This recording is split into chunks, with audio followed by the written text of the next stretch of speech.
এয়া খৰি কাটি হৈ গ'ল। এইবোৰ বাঁহ খৰি আৰু এইবোৰ জংঘলৰ কিবা খৰি এইবোৰ কাটি হৈ গ'ল। এতিয়া মুঠা বানি আছে। বতৰো বেয়া, এই বৰষুণ আহোঁ আহোঁ হৈছে। জলদি জলদি লৈ যাওঁ ঘৰত, লৈ গৈ তেতিয়াহে ভাত বনালেহে খাব পৰা হ'ব। বোজা বান্ধি হৈ গ'ল।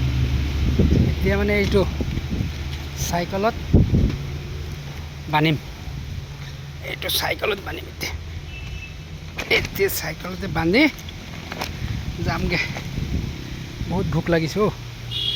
এতিয়া আৰু ঘৰত যামগৈ, গৈ পেলাই চাওঁ মানুহজনীৰ কি ৰিয়েকশ্যন হয় আজি খৰি দেখি পেলাই। খং উঠিব, আমাৰ গেছটো মানুহক দি দিলোঁ। 17 তাৰিখে আমাৰ গেছটো উলিয়াই পেলাই বেলেগ মানুহ এটাক চিনাকি মানুহক দি দিলোঁ। ঘপককৈ গেছ শেষ হৈ যাব বুলি কোনে জানে আৰু, হৈ যায় এনেকুৱা মিষ্টেক।